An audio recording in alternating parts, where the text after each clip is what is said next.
Hello Cancer, Sun, Moon Rising, and Venus signs. Kamusta kayo? Sana po'y nasa mabuti kayong kalagayan. Welcome back po sa Star Tarot. At kung bago kayo rito, welcome din po kayo. Please subscribe, like, share my videos, and leave me a comment kung naka-resonate po kayo. So, first card ni Cancer, we have grow. All flowers must grow through dirt. So, this is really nice kasi kumbaga you're coming from the bottom, no? At ngayon, aahon ka na or mag-grow ka na, aalagwa ka na, 'di ba, sa buhay, and you are heading um towards growth, no? Towards pag-asenso, towards pagyaman, no? So, good for you. So we have transform, rise above any situation, and become the best version of you. So this is nice, Cancer, no? Na magta-transform na ang inyong buhay, magta-transform na ang inyong sitwasyon, magbabago na, no? Kasama ng pag-grow ninyo, kasama ng pag-thrive ninyo at pag-alagwa sa buhay, ganun din kayo, no? Mag-evolve din kayo as a person. You are also evolving into the best version of yourself. Maari din, no, na ito yung time din na i-empower mo din yung sarili mo, i-improve mo yung sarili mo, yung gano'n. Kaya kasabay ng pag-evolve mo, yung pag-ahon mo, no, sa kung ano man ang sitwasyon mo sa buhay. So, we have patience. Yeah, wait for the fruit to ripen. So, maaring ito yung ginawa mo for the longest time. Maybe you've been very patient para makarating ka sa puntong ito ng buhay mo. Maaaring matagal ka din nagtiyaga, nagsikap, di ba?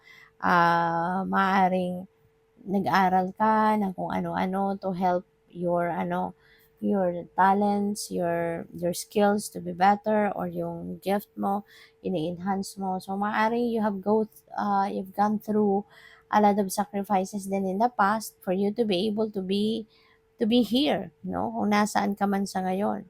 Kaya, yeah, so feeling ko dito, your patience is going to pay off na at this time. No? Lahat ng tiyaga, lahat ng pagsisikap na ginawa mo para na mag-improve ka, para na ma-empower mo yung sarili mo, ngayon, no, eto na, you are going to reinvent yourself.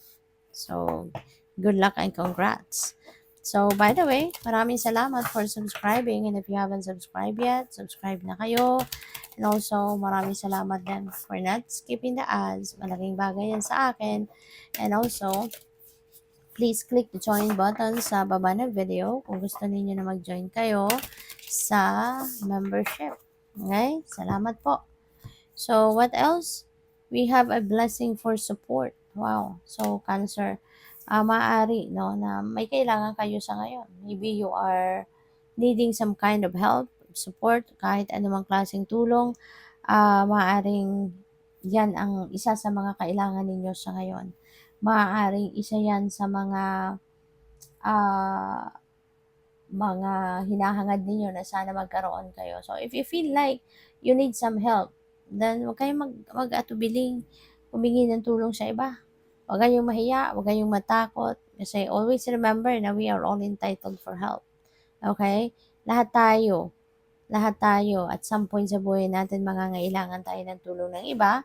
Kaya whenever you need support, no, at this time, kung ano man yan, hingi kayo ng tulong.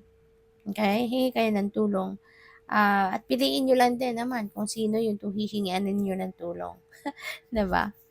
So, we have a blessing on your family. Maaari yung pamilya mo ang dapat na una mong hingian ng tulong. Kasi 'di ba yung pamilya natin kadalasan, siya din naman yung napaghuhugutan natin ng lakas, 'di ba, ng motivation, ng inspiration.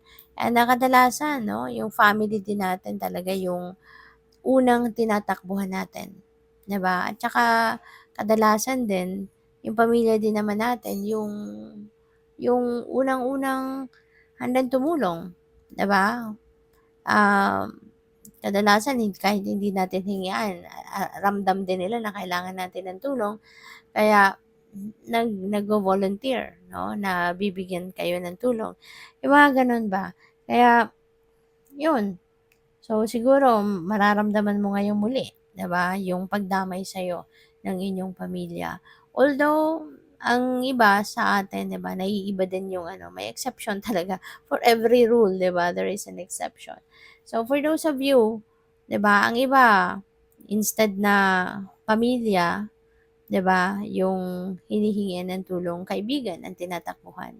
Kasi maaaring hindi maganda yung sitwasyon nila sa kanilang pamilya, 'no? May mga naiiba din na sitwasyon, but yeah, for most of you, 'no, your family is a blessing din para sa'yo. Kasi sila yung laging nandiya diyan, ano man ang inyong sitwasyon. Masaya ka man, nandiya diyan sila para makipagsaya din sa'yo, makipag-celebrate din sa'yo.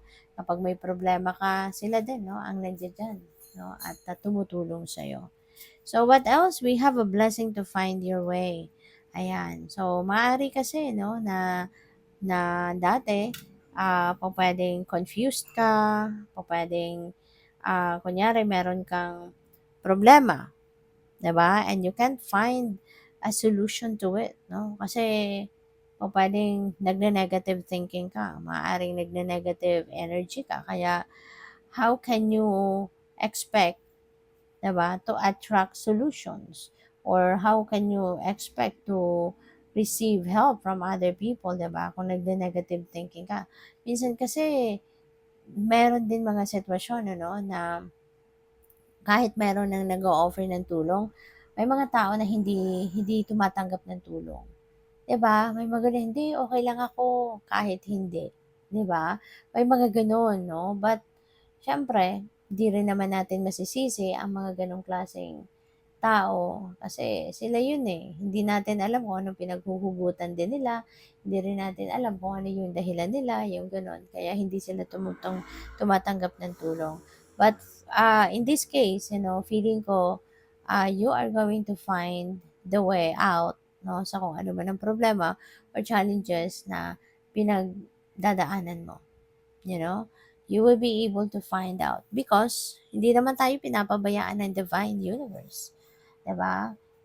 Hindi hindi kayo pinapabayaan. Kaya, you will find a way out, 'no? Maaari na magkakaroon ka ng epiphany, 'di ba? Magkakaroon ka ng light bulb moment, all of a sudden, maiisip mo, papasok sa isip mo na yun ang dapat mong gawin para masolusyunan mo yung problema, yung mga gano'n, 'no? So, God has many different ways of sending us help, 'di ba, para makabangon tayo.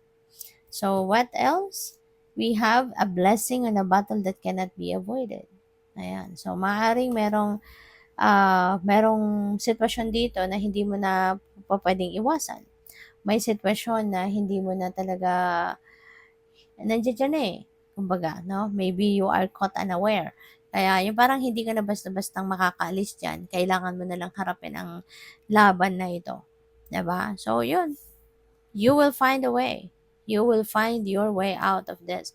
Kaya huwag kang matakot, no? Huwag kang matakot, huwag kang mag-worry, magdasal ka. Instead, magdasal ka and hingi ka ng guidance, enlightenment, and all that para na mahanap mo yung way out, no, sa laban na yan. Okay? Good luck. Thank you for watching. Love and light. Namaste.